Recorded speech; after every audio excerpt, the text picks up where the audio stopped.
जय लक्ष्मी माता. श्री स्वामी समर्थ. श्री स्वामी समर्थ महाराजांची आद्य बकर. कथा पहिली. विष्ठा घेऊन अंगास लाव. एक कुष्टी गाणगापुरास व्याधी शमनार्थ बहुत दिवस सेवा करीत होता. त्यास अक्कलकोटात जाण्याविषयी दृष्टांत झाला. अक्कलकोटात जाऊन त्याने श्री स्वामींची खूप सेवा केली. कष्टाने अत्यंत त्रस्त झाला असल्याने एके दिवशी श्री स्वामींची त्याने प्रार्थना केली व म्हणाला, महाराज, आता दुःख सहन होत नाही. मरण प्राप्त झाल्यास व्यथेपासून मुक्त होईल. सहृदय स्वामी महाराजांस त्याची कीव आली व त्यांनी आज्ञा केली की विष्ठा घेऊन अंगास लाव. आज्ञा प्रमाण मानून सेवेकरी साष्टांग नमस्कार करून उठला व औषध मिळवण्याचे खटपटीस लागला. त्याने विचार केला, विष्ठाच अंगास लावण्याची तर मग दुसरी कशाला कोणाची, असे मनात आणून श्री स्वामींचीच विष्ठा घेऊन त्याने सर्वांगास त्याचा लेप लावला. काही वेळाने अंग धुवून टाकले. निश्चयाचे बळाने सेवेकराचे कार्य झाले. 8-4 दिवसातच अंगास क्षते पडली होती. त्यात खपली धरून ती साफ झाली व कुष्ठाचे शरीर दिव्य झाले. काही दिवस अक्कलकोटास राहून श्री स्वामींची आज्ञा घेऊन संसार सुखाचा अनुभव घेण्यास कुष्टी आपल्या गावी गेला व श्री स्वामींची सेवा करीत राहिला. कथा दुसरी. आम्हास ठाऊक नाही, आल्या वाटेने जा. श्री क्षेत्र वाई येथील एक ब्राह्मण गाणगापुरात सेवा करण्यास राहिला होता. अक्कलकोटाचे श्री स्वामींची कीर्ती ऐकून स्वामींच्या दर्शनास आला. श्री स्वामींची लीला पाहून त्यास परम आल्हाद झाला. एके दिवशी स्वामी सानिध्य ब्राह्मण बसला असता श्री स्वामींस त्याने आपणास एकाने फसवल्याची हकीकत सांगितली. ती अशी की ब्राह्मण म्हणाला, काही दिवसांपूर्वी वाईस एक अनुष्ठानी बुवा आला होता. अनुष्ठानाची समाप्ती करून श्री दत्ता प्रित्यर्थ ब्राह्मण भोजन घालण्याचा त्याने बेत केला.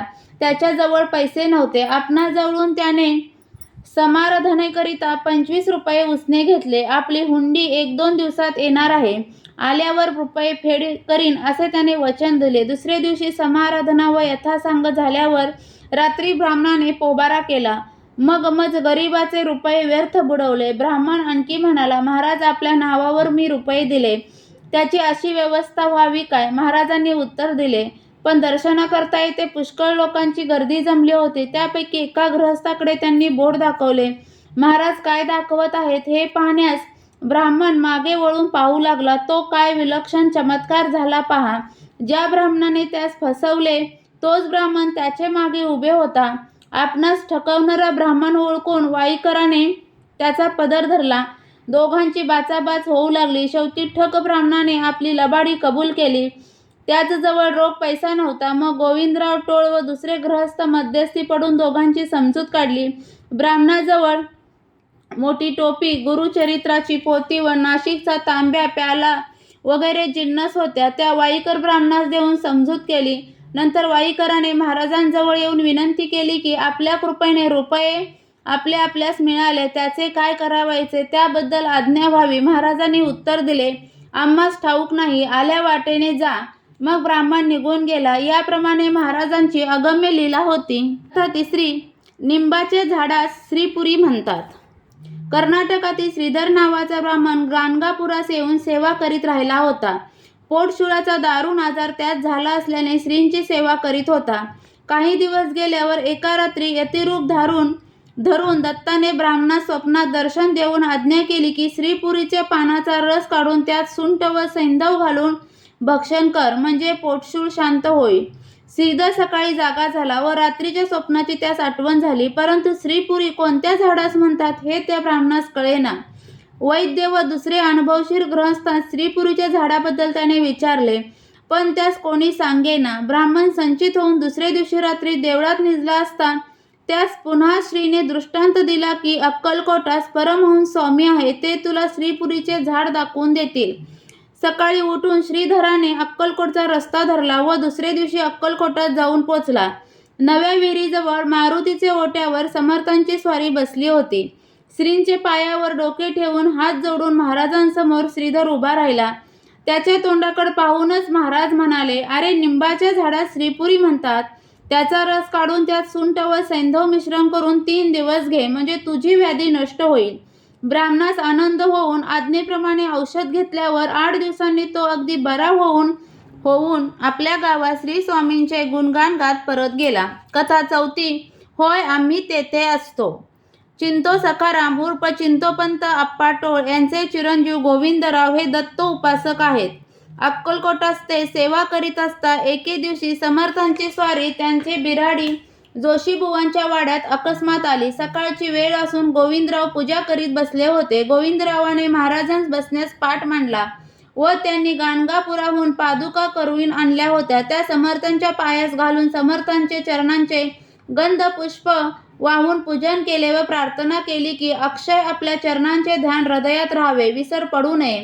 प्रार्थना ऐकून महाराजांनी मान डोलावली. पुन्हा गोविंदरावांनी प्रश्न केला की महाराज, आपण गाणगापुरात संगमावर असता काय?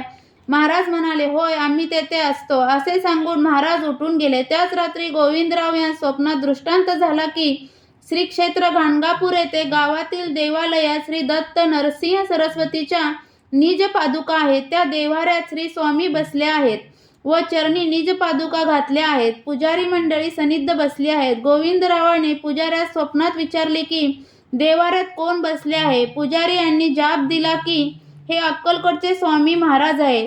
इतके स्वप्न पाहून गोविंदराव जागे झाले व श्री स्वामी साक्षात दत्त अवतार आहेत याबद्दल त्यांची खात्री झाली. कथा 5वी. तू द्वारका यात्रा कर जा. द्वारकेस द्वारकाधीशांच्या मंदिराचे पहारा असलेले मोठ्या दरवाजाचे डावे बाजूस रिकाम्या मोकळ्या जागेत एक मराठा तरुण साधू राहत होता. तो वेड्यासारखा वागत होता. गरीब सात्विक होता. तो सांगत होता की मी पंढरपूरच्या जवळचा राहणारा आहे. मी मंगळवेळ्यास या विख्यात स्वामींची सेवा थोडी केली. त्यांनी मला असा हुकूम केला की तू द्वारका यात्रा कर जा. दरवाजात राहून तांब्याच्या पैशाचे आकाराचे खापर खुंट्या करीत बैस, म्हणजे तुला विठोबा भेटेल. त्याप्रमाणे मी येथे खापराचे पैसे करीत बसलो आहे. 2 वेळ या श्री विठ्ठलाचे दर्शन मला येथे झाले. धन्य धन्य माझा तर विठोबा प्रत्यक्ष स्वामी महाराज आहे. हे वृत्त शके 1796 चैत्र शुद्धात या साधूने सांगितले. नारायण सरोवर गावात श्री कृष्ण त्रिविक्रमाचे मंदिरात एक ब्रह्मचारी स्वस्थानी होते. ते पण सांगत होते की सांप्रत अक्कलकोटस्थ स्वामींचे आम्हास दर्शन झाले आहे. त्या दिगंबर दर्शनाने माझ्या उजव्या हातावरील कोड गेले व मनाला स्थिरता प्राप्त झाली. त्या अवतारी पुरुषाच्या कृपा कटाक्षानेच या स्थानात मी महत झालो आहे. असे बोलून स्वतःचे पूजेत असलेले स्वामी महाराजांची तसबीर दाखवली. कथा 6वी. श्री स्वामी समर्थ महाराज मंगळवेढ्यास आले. श्री स्वामी महाराज हे प्रथम मंगळवेढ्यात शके 1760च्या सुमारास प्रसिद्ध झाले. श्री स्वामी महाराज मंगळवेढ्यास 12 वर्ष पावित राहिले, पण तेवढे फारसे त्यांना प्रसिद्धी मिळाली नाही. ते गावात क्वचितच येत. हमेशा रानात राहत असत. गावात आले म्हणजे गलिच्छ ठिकाणी बसून कोणी काही दिले तर खाऊन पुन्हा जंगलात जात. पटवर्धनांचे कुरण मंगळवेढ्यास होते. त्यात महाराज बहुत करून राहत. महिन्यातून एखाद्या वेळेस स्वारी गावात येई. असे रानात असताना ते उदरनिर्वाह कसा करीत होते त्यांचंच माहीत. गावातील लोक हा कोणी वेडा बुवा आहे असे प्रथम मानित, पण पुढे महाराजांचे अद्भुत चमत्कार पाहून महाराजांच्या ठिकाणी त्यांची श्रद्धा बसली. मंगळवेढ्यास महाराज दिगंबर बुवा या नावाने प्रसिद्ध आहेत. याच वेळेस मंगळवेढ्यात बाळकृष्ण बुवा म्हणून साधू प्रसिद्धीस आले. त्यांनी अनेक चमत्कार केल्याचे समजते. एकदा देवीच्या आजाराने एका मुलाचे दोन्ही डोळे अगदी गेले. डोळे येण्याविषयी त्या मुलाच्या आईबापांनी पुष्कळ इलाज केले, परंतु गुण येईना. एके दिवशी बाळकृष्ण बुवा त्यांच्या घरी गेले. त्या समयी ह्या आंधळ्या मुलाच्या आईने बुवांच्या पायावर मुलास घालून प्रार्थना केली की महाराज, लेकराचे डोळे गेले आहेत. औषध उपचार करून थकले, पण डोळे आले नाहीत. हे ऐकून बाळकृष्ण बुवास करुणा आली. त्यांनी तेथीलच एका झाडाचा पाला आपल्या हाताने चोळून मुलाच्या डोळ्यावर बांधला आणि 3 दिवस उपोषण करण्यास सांगून 4थ्या दिवशी डोळे सोडण्यास सांगितले आणि आपण निघून गेले. 4थ्या दिवशी डोळे सोडताच मुलास लख्ख दिसू लागले. मंगळवेढे गावाबाहेर गोरबाव नावाची एक विहीर आहे. तिचं पाणी फार चांगले असल्याकारणाने 4थाही गाव त्याच विहिरीचे पाणी पित असे. एके वर्षी त्या विहिरीचे पाणी अगदीच आटले. बुवांनी ही अडचण पाहताच आपण त्या विहिरीत जाऊन 3 दिवस अहोरात्र विहिरीतच होते. 4थ्या दिवशी विहिरीत पुरुषभर पाणी जमले. मग बुवा बाहेर आले. बाळकृष्ण बुवांनी असे अनेक चमत्कार केले आहेत. श्री स्वामी महाराज मंगळवेढ्याहून गेल्यावर बाळकृष्ण बुवाही पंढरपुरात जाऊन राहिले. तेथे कोकणे नावाचे हुंडीवाले सावकार होते. त्यांचे घरी बुवा राहिले. बुवा घरी आल्यापासून सावकाराच्या दुकानाची फारच भरभराट झाली. यामुळे त्याच्या घरची सर्व माणसे बुवांच्या भजनी लागली. बुवा समाधीस्थ झाल्यावर त्यांची समाधी सावकाराने चंद्रभागेत बांधली.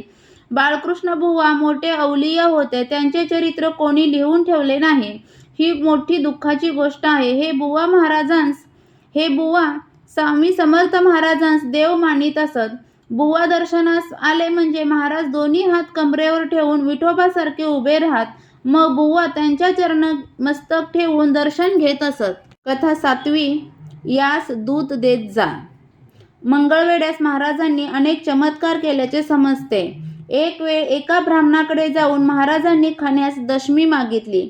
ब्राह्मणाने सांगितले, महाराज, दारात गाय आहे पण ती दूध देत नाही.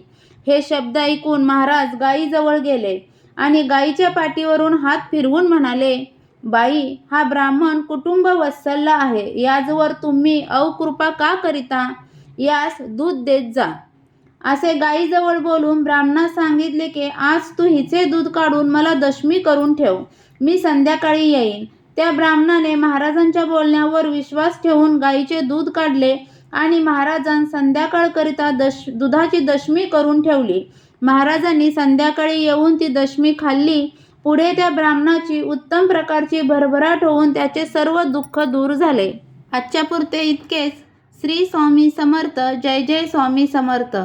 स्वामी समर्थांच्या या लीलेतील चमत्कार ऐकण्यास तुम्हाला आवडत असतील तर चॅनलला सबस्क्राईब करा, व्हिडिओला लाईक आणि शेअर करा. व्हिडिओ पूर्ण ऐकल्याबद्दल धन्यवाद.